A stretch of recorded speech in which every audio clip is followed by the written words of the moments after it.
السلام علیکم ناظرین، اس قسط کے آغاز میں عمر قبیلے کا منظر دکھایا جاتا ہے۔ عمر قبیلے میں ینال کا جنازہ تیار تھا۔ قبیلے کے سب لوگ وہاں اکٹھے تھے۔ ببولت کہتا ہے، ینال میرے بہادر سپاہی، اگر میں تمہارا انتقام لینے میں ناکامیاب ہو گیا تو میں اپنی ہی تلوار سے کٹ جاؤں۔ ہم دشمن کے دیے کہ اس زخم کو انتقام کے شعلوں سے بھریں گے۔ جب تک ہم انتقام نہیں لے سکتے، ہمارا سانس لینا بھی ہمارے لیے حرام ہے۔ ہم اپنے تمام دشمنوں سے میٹھی موت کی طرح انتقام لیں گے۔ دوسری طرف کائی قبیلے میں حامہ خاتون کہتی ہے، اللہ کا شکر ہے بیٹا، تم نے سب کچھ واپس لے لیا، اپنا خیمہ، سوگوت اور سردار اعلیٰ کا عہدہ بھی۔ یہ جدوجہد پہلے بھی تھی اور ہمیشہ کے لیے قائم رہے گی۔ یہ جنگ ان کے خلاف ہے جو مظلوموں پر ظلم کرتے ہیں۔ گندوز پوچھتا ہے، اب ہم کیا کریں گے بابا؟ ارطغرل صاحب کہتا ہے، وہی جو جنگ جیتنے کے بعد کرتے ہیں۔ یہ وقت ہمارے لیے ایک ضیافت کیا ہے؟ ہم اپنی فتح کے لیے ضیافت کا انتظام کریں گے اور لوگوں کو بتائیں گے کہ ہم نے اپنی کامیابی حاصل کر لی ہے، تاکہ ہمارے لوگوں کے لیے امید اور دشمنوں کے دلوں میں خوف پیدا ہو۔ اب میرا حکم ہے کہ تمام لوگوں کے لیے ضیافت کا انتظام کیا جائے اور مظلوموں کی مدد کی جائے۔ اس بات کو یقینی بنائیں کہ سب لوگ خوش ہیں۔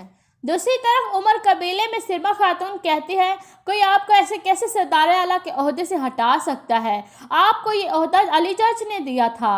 ببورت کہتا ہے، ترک قبیلے ارطغرل کے ساتھ ہیں، علی جج کی تعاون کے ساتھ بھی وہ میرے ساتھ نہیں ہے، وہ مجھے نظر انداز کر دیتے ہیں، لیکن میں جانتا ہوں کہ مجھے کیا کرنا ہے۔ اربلگی خاتون پوچھتی ہے، اب ہمیں کیا کرنا چاہیے بھائی؟ کیا آپ ارطغرل صاحب کی اطاعت کر لیں گے؟ سرما کہتی ہے، ہمارے خیمے کے باہر جو علامت ہے وہ اس بات کی نشانی ہے کہ ہم کسی کی اطاعت نہیں کرتے، جو ضروری ہوا ہم وہ کریں گے۔ ببورت کہتا ہے، سرما تم بہت غصے سے کام لیتی ہو، اس لیے آج تک تمہارا کوئی بھی کام مکمل نہیں ہوا۔ کچھ وقت کے لیے اب تم یہ کام نہیں سنبھالو گی، اب سے قبیلے کی عورتوں کی نمائندہ اربلگی خاتون ہوگی۔ پھر ببولت سرما کو کہتا ہے، اب تمہیں سلجان خاتون سے معافی مانگنی ہوگی۔ سرما خاتون کہتی ہے، کبھی نہیں، میں کبھی اس عورت سے معافی نہیں مانگوں گی۔ ببورت کہتا ہے، اپنی بکواس بند کرو، اگر تم نے ایک لفظ اور نکالا تو میں تمہاری زبان کاٹ دوں گا۔ جاؤ اور جیسا میں نے کہا ہے ویسا کرو۔ یہ سن کر سرما اور اربلگی خاتون باہر چلی جاتی ہے۔ ان کے جانے کے بعد ببورت اپنے آپ سے کہتا ہے، میں انہیں دکھاؤں گا کہ کھیل کیسے کھیلے جاتے ہیں۔ اگر ببولت کی حکمرانی ختم ہو چکی ہے تو اب الباسی کے چمکنے کا وقت آ چکا ہے۔ اب وقت آ گیا ہے کہ میں الباسی بن جاؤں۔ ارطغرل، اب سے یہ کھیل میں تمہارے قریبی لوگوں کی جانوں سے کھیلوں گا۔ دوسری طرف سلمان اپنے سپاہیوں کے ساتھ روانہ ہو چکا تھا تاکہ معافی والا فرمان وہ اپنے بابا تک پہنچا سکے۔ وہ چاروں اپنی منزل کے لیے رواں دواں تھے۔ دوسری طرف ببورت کا آدمی بہادر بھی ان کی طرف آ رہا تھا۔ دوسری طرف سرما خاتون اربلگی خاتون کے پاس آتی ہے اور کہتی ہے، پہلے تو تم نے میری شادی ارطغرل سے نہیں ہونے دی اور اب میری ذمہ داری بھی لے لی ہے تم نے۔ اب مجھے یقین ہو گیا ہے کہ تم میرے خلاف ہو، میری ہر چیز پر قبضہ کرنا چاہتی ہو۔ تم مجھ سے اتنا جلتی کیوں ہو؟ یہ سن کر اربلگی خاتون سخت غصے میں آ جاتی ہے اور کہتی ہے، تم اپنی عقل سے نہیں اپنی حرص سے کام لیتی ہو۔ ہر کسی نے دیکھا ہے کہ تمہاری اس غصے کی وجہ سے ہمارے قبیلے پر کیا کیا نقصانات ہوئے ہیں۔ سرما کہتے ہیں، تم مجھ سے جلتی ہو، جیسے تم نے ارطغرل کو شادی کے لیے منایا، ایسے ہی تم نے بھائی کو اکسایا ہوگا اور انہوں نے میری ساری ذمہ داری تمہیں دے دی۔ اربلگی خاتون غصے سے کہتی ہے، بہت ہو گیا، اگر تم نے دوبارہ میرے ساتھ ایسے بات کی تو بھائی سے پہلے میں تمہاری زبان کاٹ دوں گی۔ اب تم سلجان خاتون سے معافی مانگو گی بھائی کے حکم کے مطابق۔ سرما خاتون کہتے ہیں، کبھی نہیں، میں اس سانپ جیسی سلجان سے کبھی معافی نہیں مانگوں گی۔ ہر کوئی دیکھے گا کہ سرما کی بے عزتی کرنے کا کیا انجام ہوتا ہے۔ دوبارہ کبھی میرے سامنے اونچی آواز سے مت بولنا، ورنہ میرا غصہ تمہیں بھی جلا دے گا۔ یہ کہہ کر وہ وہاں سے چلی جاتی ہے۔ دوسری طرف کائی قبیلے کا منظر دکھایا جاتا ہے۔ مرکزی خیمے میں تمام ترک سردار اکٹھے تھے۔ سب سردار ایک ایک تیر ارطغرل صاحب کے سامنے اکٹھے کر رہے تھے۔ پھر ارطغرل صاحب کو بیٹھنے کا حکم دیتے ہیں، پھر سب لوگ بیٹھ جاتے ہیں۔ پھر ایک ترک سردار کہتا ہے، جب بیریوں کی حکمرانی بھیڑ کے پاس آ جائے تو بیریے بھی بھیڑ بڑھنا شروع ہو جاتے ہیں۔ شکر ہے کہ آپ نے اپنا عہدہ واپس حاصل کر لیا ہے۔ پھر ارطغرل صاحب اس کا شکریہ ادا کرتے ہیں اور کہتے ہیں، تلوار سے کیا گوار تلوار سے ہی حاصل کیا جا سکتا ہے۔ ہمارا 10 سالوں کا نظام پھر سے واپس آ گیا ہے۔ اب علی جج کے پاس کوئی ایسا حق نہیں ہے کہ وہ کسی کو بھی سردار اعلیٰ بنا دے۔ اب وہ اتنا مضبوط بھی نہیں ہے کہ دوبارہ ایسا کرے گا۔ پھر ترک سردار کہتے ہیں اب ہماری مکمل مدد آپ کے ساتھ ہے، ہم مل کر لڑیں گے۔ پھر ارطغرل سارے تیر اکٹھے کر کے کہتے ہیں اتحاد میں مضبوطی ہے، اگر ہم سب لوگ اکٹھے ہیں تو ہمیں کوئی بھی نہیں توڑ سکتا۔ اس کے بعد سب اکٹھے ہو جاتے ہیں۔ پھر ارطغرل صاحب کہتے ہیں اب ہم سیدھے اپنے مقصد کے لیے آگے بڑھیں گے، اگر کوئی ہمارے راستے میں آیا تو اسے ہم ختم کر دیں گے۔ ہمارا ایمان ہماری ذرہ ہے، ہماری تلوار ہماری طاقت ہے اور ہمارا ہدف نظام عالی ہے۔ یہ سن کر سب اللہ اکبر کے نعرے لگانے لگتے ہیں۔ اس کے بعد جنگل کا منظر دکھایا جاتا ہے جہاں سلمان اپنے ساتھیوں کے ساتھ روانہ تھا۔ اتنے میں سامنے سے ببارت کے آدمی آ جاتے ہیں۔ سلمان رک جاتا ہے۔ ببارت کے آدمی انہیں چاروں طرف سے گھیر لیتے ہیں۔ سلمان کہتا ہے تم لوگ کیوں سامنے آ کر کھڑے ہو گئے ہو؟ کون ہو تم لوگ؟ بہادر کہتا ہے ہم تمہاری موت ہیں۔ سلمان کہتا ہے اگر تم لوگ مرد ہوتے تو اپنے چہرے نہ چھپاتے۔ یہ کہہ کر سلمان گھوڑے سے اتر آتا ہے اور کہتا ہے آؤ ذرا۔ پھر ان کے درمیان لڑائی شروع ہو جاتی ہے۔ اس طرح سلمان کے تینوں سپاہی شہید ہو جاتے ہیں اور وہ پکڑا جاتا ہے۔ سلمان کہتا ہے تم انتظار کس بات کا کر رہے ہو؟ مار دو مجھے۔ بہادر کہتا ہے تمہیں اتنی آسان موت نہیں ملے گی، تم میرے سامنے موت کی بھیک مانگو گے۔ پھر بہادر اپنے آدمیوں کو کہتا ہے اسے باندھ دو، ہم اسے غار میں لے کر جائیں گے۔ اس کے بعد سپاہی اسے باندھ کر وہاں سے لے جاتے ہیں۔ اس کے بعد رات کا منظر ہو جاتا ہے۔ لب کے قلعے کا منظر دکھایا جاتا ہے۔ لب کے قلعے میں ایک آدمی صندوق کھولنے میں مصروف تھا۔ درگیوس کہتا ہے اسے کھولنے میں اتنا وقت کیوں لگ رہا ہے؟ وہ آدمی کہتا ہے اس طرح کا تالا میں نے اپنی زندگی میں کبھی نہیں دیکھا۔ یہ کسی استاد کا کام ہے، میں اسے نہیں کھول سکتا۔ اگر اسے زبردستی کھولا جائے گا تو یہ نقصان کا باعث بنے گا۔ درگیوس کہتا ہے تم بیکار ہو، چلے جاؤ یہاں سے۔ یہ سن کر وہ آدمی وہاں سے چلا جاتا ہے۔ میں اسے خود کھولوں گا۔ اورانوس اسے روکنے کی کوشش کرتا ہے لیکن درگیوس باز نہیں آتا اور وہ صندوق کو زبردستی کھولنے لگتا ہے۔ اس طرح صندوق میں موجود تمام معلومات ضائع ہو جاتی ہے۔ درگیوس کہتا ہے یہ کیسے ہو سکتا ہے؟ اورانوس کہتا ہے اس میں ایسی ترتیب لگائی گئی تھی کہ اسے زبردستی کھولنے سے ساری معلومات ضائع ہو جائے۔ اب ہم ارطغرل کو کیا جواب دیں گے؟ درگیوس کافی پریشان ہو جاتا ہے۔ دوسری طرف سلمان کے غار میں پہنچا دیا جاتا ہے۔ تشدد کی وجہ سے سلمان بے ہوش پڑا تھا۔ اتنے میں ببارت وہاں پہنچتا ہے جو الباسی بن کر وہاں آیا تھا۔ پھر سلمان کو ہوش میں لایا جاتا ہے۔ پھر ببارت سلمان سے پوچھتا ہے وہ خط کہاں ہے جو تم گلداروں کی طرف لے کر جا رہے تھے؟ سلمان کہتا ہے ہم اپنے راز اپنے دلوں میں چھپا کر رکھتے ہیں اور انہیں ہم قبر تک لے کر جائیں گے۔ ببارت کہتا ہے تو پھر میں تمہارا دل نکال کر اسے چیروں گا اور راز کھول لوں گا۔ سلمان کہتا ہے تم اپنی پوری کوشش کر لو، میں تمہیں کچھ بھی نہیں بتاؤں گا۔ ببارت کہتا ہے تو پھر دیکھتے ہیں کہ تم کتنے بہادر ہو۔ یہ کہہ کر ببارت گرم لوہا اٹھا لیتا ہے اور سلمان کی طرف بڑھتا ہے۔ درد کی وجہ سے سلمان بے ہوش ہو جاتا ہے۔ اس کے بعد ایک مہمان خانے کا منظر دکھایا جاتا ہے جس کے اندر علی جج اور اس کے سپاہی موجود تھے۔ سب کھانا کھانے میں مصروف تھے۔ علی جج کہتا ہے جب میں صندوق اور کیچ کا اس کو لے کر ہلاکو خان کی طرف جاؤں گا میں ایک شاندار آدمی بن جاؤں گا، میں خان کے تخت کے بالکل قریب بیٹھوں گا۔ آج ہمارا دن ہے۔ اس کے بعد وہ سب شراب پینے لگ جاتے ہیں۔ اتنے میں دو سپاہی صندوق لے کر آ جاتے ہیں۔ علی جج ہنستے ہوئے کہتے ہیں کیا تم نے کسی قبیلے پر حملہ کر کے وہاں سے سونا چرایا ہے؟ سب کہہ کے مار کر ہنسنے لگتے ہیں۔ سپاہی کہتا ہے یہ گھوڑے پر آیا ہے کمانڈر علی جج۔ علی جج کہتا ہے کھولو اسے۔ سپاہی صندوق کھولتا ہے۔ صندوق کے اندر سبوتائی کا سر ہوتا ہے۔ علی جج سبوتائی کا سر دیکھ کر حیران پریشان ہو جاتا ہے۔ پھر وہ پوچھتا تھا کہ وہ کس کا گھوڑا تھا؟ سپاہی کہتا ہمیں نہیں پتا۔ یہ سن کر علی جج بہت غصے میں آ جاتا ہے اور میز کو الٹ دیتا ہے۔ کچھ سوچنے کے بعد علی جج کہتا ہے اگر سبوتائی مارا گیا ہے تو صندوق اور سلطان کیس کوچ کہاں ہوں گے؟ ہر چیز ضائع ہو گئی ہے۔ میرا خان مجھے مار دے گا، میں جہنم میں جلوں گا۔ میں اسے تلاش کروں گا جس نے یہ سب کچھ کیا ہے۔ میں پورے اناتولیہ کو جلا دوں گا، خون کا سیلاب کر دوں گا۔ اور یہاں پر اس قصے کا اختتام ہو جاتا ہے۔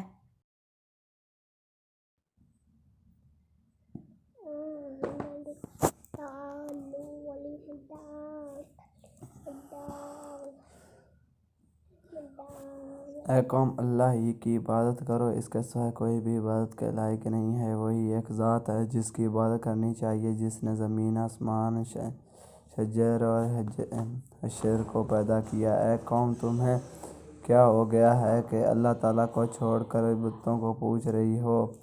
ان بتوں کی پوجا سے تمہیں کچھ نہیں حاصل ہوگا، یہ تمہاری سراسر جہالت اور گمراہی ہے۔ بہتر یہی ہے کہ تم ان بتوں سے منہ موڑ لو جنہیں تم اپنے ہاتھوں سے بنایا ہے۔ حضرت ہود علیہ السلام نے اپنی قوم کو نصیحت کرتے ہوئے کہا، اللہ تعالیٰ نے تمہیں اور ساری کائنات کو پیدا کیا، زمین میں رزق کا سامان پیدا کیا، تم کھیتی باڑی کرتے ہو، تم زمین سے زیادہ اناج حاصل کرتے ہو، اس کے باوجود تم دوسروں کا اناج چھینتے ہو، بلکہ تمہیں تو چاہیے تھا کہ اپنے اناج میں سے محتاجوں اور غریبوں کا حصہ نکالتے، بھوکوں کو کھانا کھلاتے تاکہ وہ بھی تمہاری طرح زندہ رہ سکیں، لیکن تم ایسا نہیں کرتے۔ جو کہ اللہ تعالیٰ نے تمہیں دیا ہے اس کا شکر بجاؤ۔ اس کا طریقہ یہ ہے کہ جن کے پاس اناج نہیں ہے تم انہیں کھانے پینے کا سامان دو۔ اگر تم ایسا نہیں کرتے تو یہ تمہارے بدبختی کی علامت ہے۔ حضرت ہود علیہ السلام کی نصیحت سن کر لوگ جواب دیتے، ہم سے کیا چاہتے ہو؟ ہم جو کچھ کرتے ہیں ہماری اپنی مرضی ہے، ہم اپنی محنت سے اناج پیدا کرتے ہیں، ہم کسی بھوکے کو کیوں کھلائیں؟ ہمارے پاس جتنا اناج ہوگا ہم طاقتور کھلائیں گے۔ ہم وہی کرتے ہیں جو ہمارے باپ دادا کیا کرتے تھے۔ حضرت ہود علیہ السلام کہتے ہیں کہ مجھے اللہ تعالیٰ نے نبی بنا کر بھیجا ہے تاکہ تم لوگوں کو اچھی باتیں بتاؤں اور بری باتوں سے آگاہ کروں اور برے کاموں کو روکوں۔ اگر تم صحیح اور سیدھے راستے پر نہیں چلو گے تو اللہ کے عذاب سے نہیں بچ سکتے۔ حضرت ہود علیہ السلام بار بار اپنی قوم کو نصیحت کرتے رہے۔ ایک مرتبہ پھر آپ نے ان کی ہی باتوں کو دہرایا، اے قوم، میری بات مان لو، میں تمہاری بھلائی چاہتا ہوں، جو کچھ میں کہتا ہوں اسی میں تمہاری بھلائی ہے۔ اب برے پانا گیٹ بند کریں، بھلائی ہے۔ حضرت ہود علیہ السلام نرمی سے بچاتے کہ کسی کمزور پر ظلم نہ کرو، کسی کا رزق تنگ نہ کرو، انہیں پیار سے سمجھاتے تھے، اے قوم، میں تمہارا بھائی ہوں اور دوست ہوں، میں تم سے کچھ نہیں مانگتا، میں جو کچھ کرتا ہوں اس کا صلہ مجھے اللہ دے گا۔ قوم کا شبہ دور کرتے ہوئے کہتے، اے قوم، کیا تم یہ سمجھ رہی ہو کہ مجھ سے جو کچھ تمہیں دیا ہے اس کا شکر بجاؤ؟ اس کا طریقہ یہ ہے کہ جن کے پاس اناج نہیں تم انہیں کھانے پینے کا سامان دو۔ اگر تم ایسا نہیں کرتے تو یہ تمہاری بدبختی کی علامت ہے۔ حضرت ہود علیہ السلام کی نصیحت سن کر لوگ جواب دیتے ہیں، ہم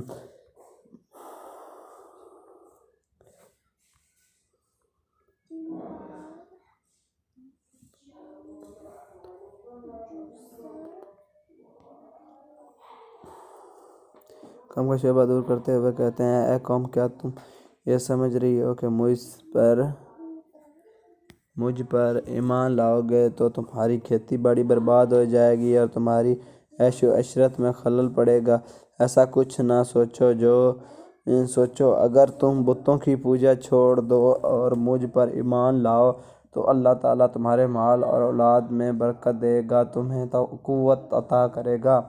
آپ علیہ السلام نے اگلے زمانے کی باتیں یاد دلواتے ہوئے کہا، اے قوم، کیا اللہ نے گمراہوں کو ہدایت دینے کے لیے حضرت نوح علیہ السلام کو نبی بنا کر نہیں بھیجا تھا؟ اس قوم نے اللہ کی باتوں کا انکار کیا تو کس طرح اللہ کے عذاب نے انہیں پکڑا تھا؟ پھر تم میرے نبی ہونے کا کیوں انکار کرتے ہو؟ آپ علیہ السلام نے بتوں کے بارے میں فرمایا، یہ بت جسے تم اپنا معبود سمجھتے ہو، یہ نہ کسی کے ساتھ بھلائی کر سکتے ہیں، نہ یہ تمہیں نقصان پہنچا سکتے ہیں بلکہ تم خود اپنا نقصان کر رہے ہو۔ آپ علیہ السلام نے انہیں آگاہ کرتے ہوئے کہا، اے قوم، تمہارے جھوٹے معبودوں پر نہ میں ایمان لاؤں گا نہ ان سے ڈروں گا۔ میرا بھروسہ اللہ پر ہے جو تمہارا اور ہمارا پروردگار ہے۔ قوم عاد کے لوگ برابر نصیحت سنتے لیکن کوئی توجہ نہیں دیتے۔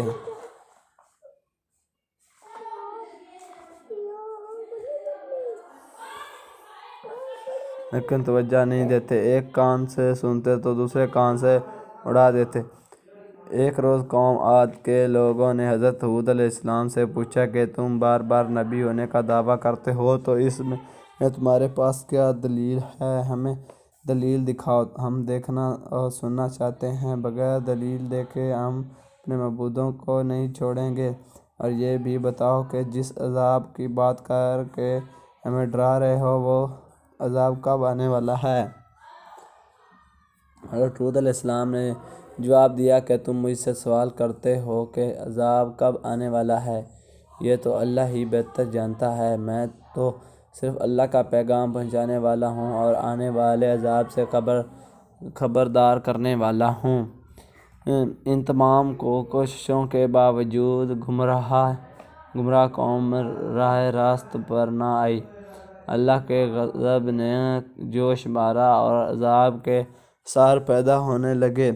بارش نہیں ہوئی، پانی کی بے حد قلت پڑ گئی، خشکی سے زمین چھٹکنے لگی، کنویں سوکھنے لگے، کھیتوں میں آبپاشی کے لیے بھی پانی نہیں تھا، درخت پودوں کی ہریالی منڈ پڑنے لگی، پھول مرجھانے لگے۔ قوم عاد پانی کے لیے ترس رہی تھی، پانی کا ایک قطرہ بھی میسر نہیں تھا۔ حضرت ہود علیہ السلام نے اپنی قوم سے کہا، اے میری قوم، اپنے رب سے گناہ بخشواؤ اور پھر رجوع کرتا تاکہ اللہ بارش برسائے۔ نافرمان لوگوں نے کہا کہ ہم اپنے گناہ نہیں بخشوائیں گے اور تمہیں رسول بھی نہیں مانیں گے۔ لوگ بارش کے لیے ہر وقت آسمان کی طرف دیکھتے رہے، شاید کہیں سے بادل آ جائیں اور بارش برس جائے۔ ایک روز ایسا ہی ہوا، بادل کا ایک ٹکڑا نظر آ گیا، لوگ دیکھ کر خوش ہونے لگے کہ اب بارش ہوگی۔ حضرت ہود علیہ السلام نے فرمایا، جو تم دیکھ رہے ہو یہ برسنے والا بادل نہیں ہے، یہ بادل نہیں بلکہ عذاب کی علامت ہے، جس عذاب کی میں خبر دیتا تھا، اس کا وقت آ پہنچا ہے۔ جو کچھ مجھے کہنا تھا وہ کہہ چکا ہوں۔ جو لوگ حضرت ہود علیہ السلام پر ایمان لا چکے تھے ان کے بارے میں حضرت ہود علیہ السلام نے جواب دیا کہ تم مجھ سے سوال کرتے ہو۔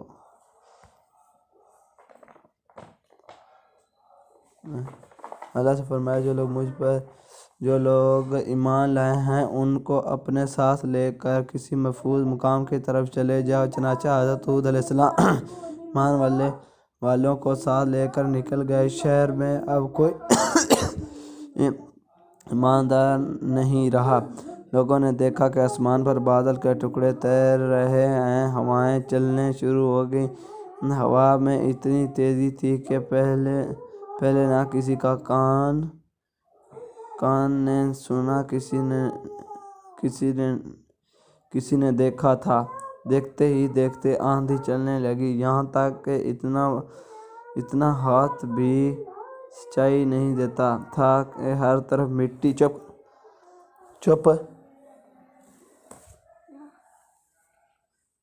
اندھیرا چھا گیا کہ ہر شے ہوا میں اڑنے لگی۔ آدمی بھی نہیں ٹھہر سکتا تھا، نہ بیٹھ سکتا تھا۔ ہوا کے زور سے بڑی بڑی مضبوط عمارتیں بھی گر گئیں۔ ہر طرف چیخ و چہار کی آوازیں ہوا کے شور میں دب کر رہ گئیں۔ قوم عاد کو اپنے مضبوط مکانوں پر بڑا ناز تھا، یہ تمام مکان زمین بوس ہو گئے، زمین پر کچھ بھی نہیں بچا۔ یہ آندھی 8 دن اور 7 راتیں رہی۔ جب آندھی تھی تو لاشوں کا پتہ بھی نہیں تھا۔ عاد کی قوم نے غرور و تکبر کیا، ایک اللہ کو چھوڑ کر بتوں کو ماننے لگے، انہی سے مرادیں مانگا کرتے تھے۔ نبی کی باتوں کا انکار کیا۔ جب عذاب کے دن قریب آنے لگے تو اللہ تعالیٰ نے نیک لوگوں کو بچا لیا، گمراہوں کو بے عبرتناک سزا ملی۔ عاد کی قوم کا صرف کتابوں میں ذکر پایا جاتا ہے۔ تباہ شدہ شہر کے کھنڈرات آج بھی درس عبرت دینے کے لیے زمین پر دیکھے جا سکتے ہیں۔ حضرت ہود علیہ السلام کا مقبرہ حضرت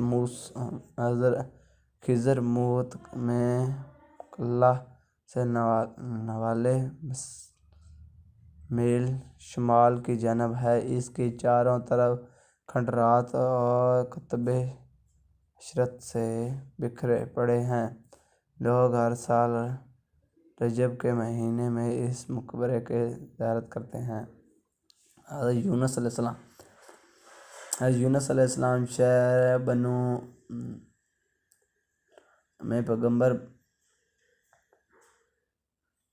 نینوے میں پیغمبر بنا کر بھیجے گئے۔ آپ لوگوں کو ہدایت کرتے، نیکی کی طرف بلاتے، برے کاموں سے روکتے تھے۔ آپ قوم شمود کی طرف بھیجے گئے۔ اس قوم کے لوگ بتوں کی پوجا کرتے تھے۔ جب آپ علیہ السلام لوگوں کو حق کی طرف بلاتے اور خدا واحد پر ایمان لانے کی تلقین کرتے، لیکن لوگ آپ علیہ السلام کی تعلیمات کا انکار کرتے اور حضرت یونس علیہ السلام سے کہتے کہ ہم تیرے خدا کو نہیں مانتے۔ اس پر آپ فرماتے کہ خدا کے عذاب سے ڈرو جو بہت سخت عذاب ہے۔ لوگ آپ علیہ السلام کی باتیں سن کر آپ کا مذاق اڑاتے اور آپ علیہ السلام کے راہ میں رکاوٹیں کھڑی کرتے۔ آپ علیہ السلام نے قوم شمود کو راہ رسالت پر لانے کی بہت کوششیں کی، لیکن بھٹکی ہوئی قوم پر آپ علیہ السلام کی نصیحت کا کوئی اثر نہ ہوا۔ تو آپ علیہ السلام کو یقین ہو گیا کہ یہ لوگ خدا پر ایمان نہیں لائیں گے۔ آپ علیہ السلام مایوس ہو گئے۔ مایوس کی حالت میں آپ علیہ السلام نے قوم شمود کی تباہی و بربادی کے لیے بد دعا کی اور اس سرزمین سے نکل پڑے۔ چلتے چلتے دریائے فرات کے کنارے پہنچے تو دیکھا کہ ایک کشتی کنارے پر لگی ہے، لوگ اس پر سوار ہو رہے ہیں۔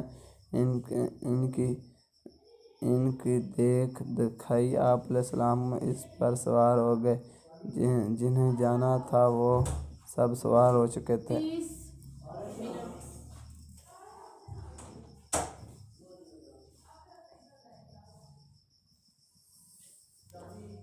کشتی لوگوں سے بھر چکی۔ اس کے بعد کشتی اپنی منزل کی طرف روانہ ہوگی۔ سمندر پر سکون تھا، آسمان بھی صاف تھا، مسافر اطمینان سے بیٹھے ہوئے تھے۔ جب کشتی بیچ سمندر میں پہنچی تو دیکھا کہ آسمان پر سیاہ بادل اٹھ رہے ہیں، پھر ہوائیں چلنے لگیں۔ ہوا اچانک طوفان کی شکل اختیار کر گئی۔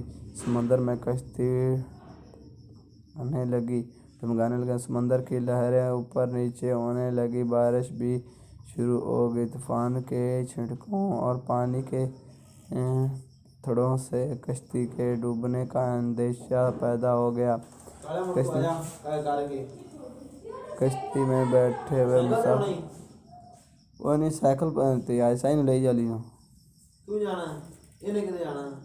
انہیں بٹھاری تھے جانا ہے۔ کشتی میں کوئی ایسا شخص سوار ہے جس سے کوئی بڑی غلطی سے سرزد ہو گئی ہے۔ جب تک ایسے شخص کو کشتی سے نہ نکالا جائے کشتی کا صحیح سلامت رہنا محال ہے۔ وہ شخص کون ہے یہ بتانا مشکل ہے جب تک کہ وہ خود کو پیش نہ کرے۔ اس پر حضرت یونس علیہ السلام کھڑے ہوئے اور کہا کہ میں ہی ہوں جس سے بڑی غلطی سرزد ہو گئی ہے، مجھے کشتی سے نکال دیا جائے تو آئی ہوئی مصیبت ٹل سکتی ہے۔ تمام مسافر حضرت یونس علیہ السلام کا منہ تک رہے تھے، جس نے خود ہی سب کے سامنے اپنی غلطی کا اظہار بیل چارے لا چاہتے ہوتی ہے۔ تمام مسافر یونس علیہ السلام کا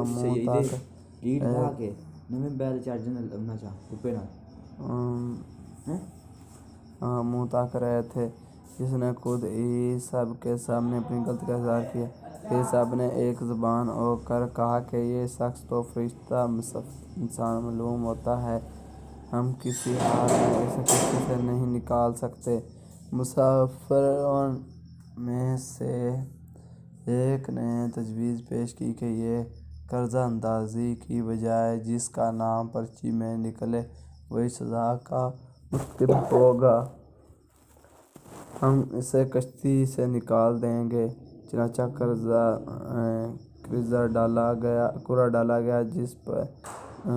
ڈالا گیا، پرچی میں یونس کا نام نکلا۔ اس عمل سے لوگوں کو اطمینان نہیں ہوا، پھر کرہ ڈالا گیا تو یونس کا ہی نام نکلا۔ اس طرح یہ عمل بار بار دہرایا گیا، ہر بار یہی ہوا۔ حضرت یونس علیہ السلام نے کہا کہ میں اپنے رب کا نافرمان ہوں، خدا کا حکم بھی یہی ہے کہ مجھے دریا میں ڈال دو، تمام مسافروں کی جان بچ جائے گی۔ یونس علیہ السلام نے کشتی کے مسافروں سے اور ملاح سے بار بار کہا کہ وہ کشتی سے چھلانگ لگانے کے لیے تیار ہیں، اس لیے کہ میں نے اللہ کے حکم کا انتظار نہیں کیا۔ آخرکار کشتی کے مسافروں اور ملاح نے مان لیا اور حضرت یونس علیہ السلام کو دریا میں پھینک دیا۔ دریا میں ایک مچھلی حضرت یونس کی طرف بڑھی اور نگل گئی۔ اللہ نے مچھلی سے کہا کہ یہ تیری خوراک نہیں ہے، یہ تیرے پیٹ میں امانت ہے جسے واپس کرنا ہے۔ چنانچہ آپ مچھلی کے پیٹ میں اندھیرے میں رہے، اللہ کا ذکر کرتے رہے اور معافی طلب کرتے رہے۔ آپ علیہ السلام پکار رہے تھے، اے اللہ، تیرے سوائے کوئی معبود کے لائق نہیں ہے، تو پاک ہے۔ بلا شبہ میں نے اپنے ہی نفس پر ظلم کیا، میں ظالموں میں سے ہوں۔ اللہ نے آپ علیہ السلام کی پکار سن لی، آپ علیہ السلام مچھلی کے پیٹ میں محفوظ رہے۔ مچھلی نے دریا کے کنارے پر اگل دیا۔ جب آپ علیہ السلام مچھلی کے پیٹ سے باہر آئے تو بہت کمزور اور نڈھال تھے۔ آپ علیہ السلام نے کھلی فضا میں سانس لیا اور اللہ کا شکر ادا کیا۔ اللہ نے حضرت یونس سے فرمایا، اگر تو مچھلی کے پیٹ میں میری پاکی بیان نہ کرتا تو نجات حاصل نہ کرتا۔ جس جگہ پر مچھلی نے آپ کو اگلا تھا وہاں کوئی درخت تھا، نہ کوئی سایہ، دھوپ ہی دھوپ تھی، گرمی بھی ناقابل برداشت تھی۔ اللہ کے حکم سے وہاں ایک بیل دار پودا اگ آیا، پودے کی بیل سے سایہ آ گیا۔ آپ علیہ السلام سایہ تلے بیٹھ گئے اور اللہ کا ذکر کرنے لگے۔ کہا جاتا ہے کہ آپ علیہ السلام کے پاس ایک ہرنی آتی تھی اور اپنا دودھ پلاتی تھی۔ اللہ تعالیٰ فرماتے ہیں، ہم نے بغیر گھاس کے زمین پر ڈال دیا اور وہ بیمار تھا، اور ہم نے بیل دار درخت اگایا اور ہم نے اس کو 1,00,000 آدمی کی طرف بھیجا، بلکہ اس سے بھی زیادہ۔ پھر وہ لوگ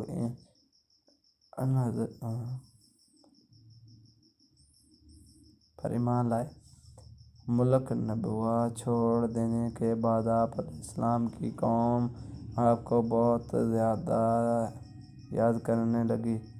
آپ علیہ السلام کے نکل جانے کے بعد پچھتانے لگی۔ لوگوں نے محسوس کیا کہ آپ علیہ السلام نبی تھے، ہدایت کے لیے آئے تھے۔ لوگوں نے اللہ سے معافی طلب کی اور وہ حضرت یونس علیہ السلام کی آمد کا انتظار کرنے لگے۔ لوگوں نے محسوس کیا آپ علیہ السلام نبی تھے اور ہدایت کے لیے آئے تھے۔ لوگوں نے اللہ تعالیٰ سے معافی طلب کی اور وہ حضرت یونس علیہ السلام کی آمد کا انتظار کرنے لگے۔ لوگوں نے اقرار کیا کہ ہم اللہ پر ایمان لائے اور اس بات پر بھی کہ یونس علیہ السلام اللہ کے بھیجے ہوئے نبی ہیں اور آپ علیہ السلام کے لائے ہوئے پیغام پر یقین رکھتے ہیں اور یونس علیہ السلام کی تصدیق کرتے ہیں۔ اور قوم کے لوگ ایک دوسرے سے کہنے لگے کہ اگر حضرت یونس علیہ السلام ہمارے درمیان آئیں تو ہم سب ان علیہ السلام کی تعظیم کرنے لگیں گے اور ان علیہ السلام کے حکم پر عمل کریں گے۔ اللہ نے حضرت یونس علیہ السلام کو حکم دیا کہ وہ قوم کی طرف جائیں اور اللہ کا پیغام سنائیں اور انہیں برائی سے روکیں، نیکی کی طرف بلائیں، لوگوں کو آپس میں ایک دوسرے سے اچھا سلوک کرنے کی تلقین کریں۔ چنانچہ اللہ کے حکم پر جب آپ علیہ السلام اپنی قوم کی طرف لوٹ آئے تو قوم نے خوشی و مسرت کا اظہار کیا۔ آپ علیہ السلام کی آمد پر اللہ تعالیٰ کا شکر ادا کیا۔ واپس آ کر حضرت یونس علیہ السلام نے تبلیغ شروع کر دی اور ہدایت دینے لگے کہ برے کاموں سے دور رہیں، ضرورت مندوں کی مدد کریں، بھوکوں کو کھانا کھلائیں، ننگوں کو کپڑا پہنائیں، کسی کے ساتھ برا سلوک نہ کریں۔ حضرت صالح علیہ السلام کی جانب سے بھیجے ہوئے نبی تھے۔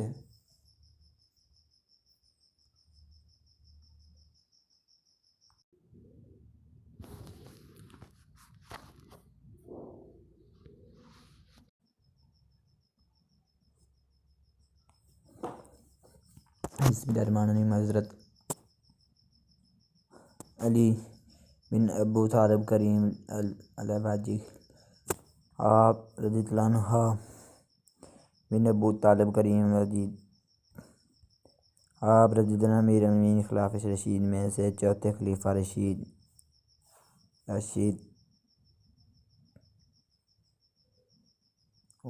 اور ان 10 خوش نصیب صحابہ کرام صلی اللہ علیہ وسلم سے ہیں۔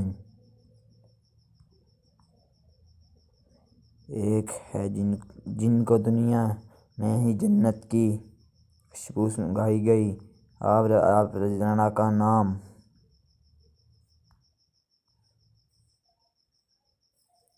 ماں کے نیر ابو طراب بن مسعود سے ہے۔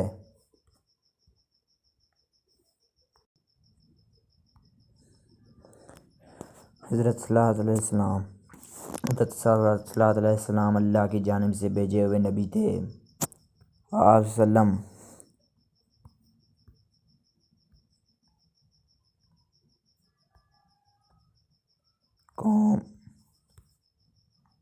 قوم سمود کی طرف سے بھیجے گئے۔ آپ نیک کاموں کی طرف بلاتے اور بری کاموں سے روکتے تھے۔ قوم سمود گناہوں میں مبتلا تھی۔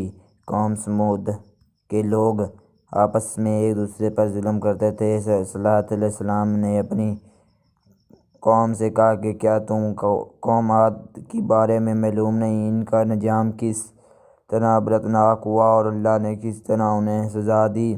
قوم سمود کا خاص پیشے بھیڑیا بکریاں کی پرورش اور تجارت تھے۔ قوم سمود دولت سے مالا مال تھی اور جسمانی طور پر قوی بھی تھی۔ اس قوم کے خلاف حالت اچھی نہیں تھی۔ ذرا ایسی بات پر لڑنا مرنے کے لیے تیار رہتے تھے، بے گناہ لوگوں کی قتل کرتے تھے، کمزوروں کو مال ہضم کرتے، کمزوروں پر ظلم ڈھاتے، بتوں کی پوجا کرتے۔ اس قوم کو راہ راست پر لانے کے لیے اللہ نے حضرت صالح علیہ السلام کو نبی بنا کر بھیجا۔ حضرت صالح علیہ السلام ان سے کہا کرتے کہ اے قوم، اللہ تعالیٰ کی بندوں کرو، اس کے سوا کوئی حقیقی محبوب نہیں۔ اللہ نے مجھے پیغمبر بنا کر بھیجا ہے تاکہ تم اللہ کے عذاب سے ڈراؤ۔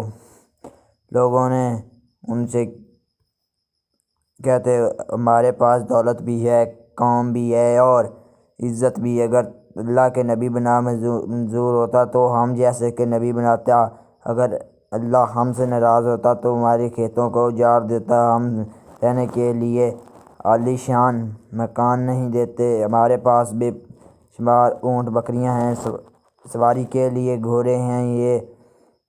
یہ سب باتوں کو دلیل ہے کہ ہمارا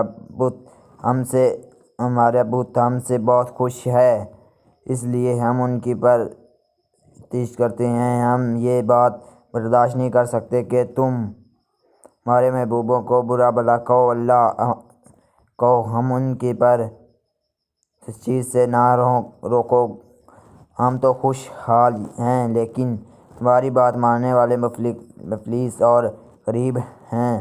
تمہارا حال بھی ایسا ہی ہے۔ اگر تم نبی ہو تو اس کی دلیل پیش کرو، کوئی معجزہ ہو دکھاؤ، ہم دیکھنا چاہتے ہیں۔ حضرت صلی اللہ علیہ وسلم ان کے اس قسم کی باتوں پر کہتے کہ تم ہی بتاؤ، تم کیا معجزہ دیکھنا چاہتے ہو؟ پھر کافر آپس میں مشورہ کرنے لگے کہ ان سے کس قسم کا معجزہ طلب کرنا چاہیے۔ پھر سب نے اتفاق سے رائے سے کہا کہ تم ان پتھروں سے ایک اونٹنی پیدا کرو، اور اونٹنی بھی ایسی ہو کہ وہ ساتھ ساتھ بچہ بھی دے اور ہم اس کا دودھ بھی پئیں۔ حضرت صلی اللہ علیہ وسلم نے اللہ سے دعا کی، جلد ہی دعا قبول ہوئی۔ پھر پتھروں کے اندر سے ایک اونٹنی نمودار ہوئی۔ اونٹنی بہت خوبصورت تھی۔ اونٹنی کے ظاہر ہونے کے بعد ہی اس جگہ گھاس اگ آئی اور ایک پانی کا چشمہ بھی جاری ہو گیا۔ اونٹنی نے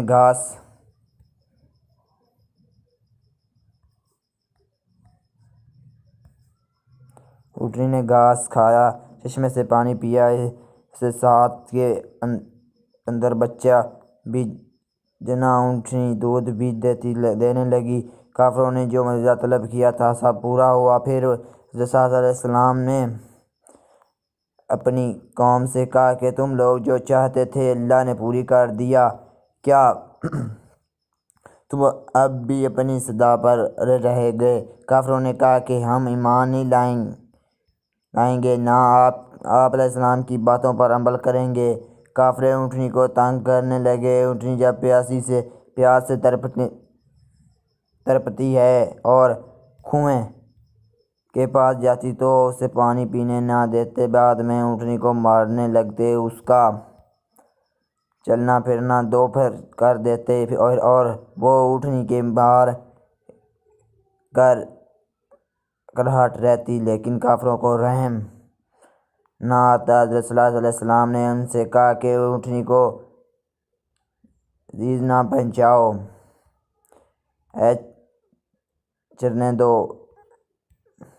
اسے چرنے دو، جہاں جانا چاہتی ہے جانے دو، وہ اگر پانی پینا چاہتی ہے تو اسے پیاسا نہ رکھو۔ ایک دن اونٹنی چشمے سے پانی پینے گئی، دوسرے روز تم اور تمہارے جانور پئیں گے، اس کے روز نہ معلوم میں کوئی فرق نہیں آنے دوں گا۔ تم اللہ سے ڈرو اور اسی کی عبادت کرو، تو تم جو کچھ کھانا پینا ہو وہ سب کھاؤ، اور اللہ ہی دیتا ہے، یہ سب کچھ اس کا کرم ہے، تمہارے بت تمہارے کوئی کام نہیں آتا۔ قوم سمود باز نہ آئی اور حضرت صلی اللہ علیہ وسلم کی باتوں پر عمل نہ کیا۔ کیا ایک روز اچانک حضرت صلی اللہ علیہ وسلم کی اونٹنی کو قتل کر دیا۔ قتل کی خبر جب آپ علیہ السلام کو ملی تو آپ صدمہ سے ڈھال ہوئے، آپ کی آنکھوں سے آنسو جاری ہو گئے۔ پھر آپ علیہ السلام نے اپنی قوم سے فرمایا، عنقریب تم پر اللہ کا عذاب اب آنے والا ہے، تم اس کے عذاب سے نہیں بچ سکو گے۔ اس کے بعد ہی ثانی پر بادل گرجنے لگے، پھر بجلی چمکنے، ایک کڑک اور گرج کی آواز سے پوری قوم ہلاک ہوگی۔ جو لوگ آپ علیہ السلام پر ایمان لائے تھے اللہ نے انہیں بچا لیا، جو لوگ اسے تباہی سے بچ گئے وہ عرب کے مختلف علاقوں میں آباد ہو گئے۔ قوم ثمود کی تباہی اور بربادی کی حجاز اور شام کے درمیان سمان عبرت کی نشانی چھوڑ گئی۔ ثمود کے بعد جب اسلامی لشکر تباہ شدہ آباد سے گزر رہا تھا تو انہیں پانی کی ضرورت پڑی۔ وہاں پانی کا ایک کنواں دیکھا، لشکر نے آٹا گوندھنے کے لیے پانی لیا تو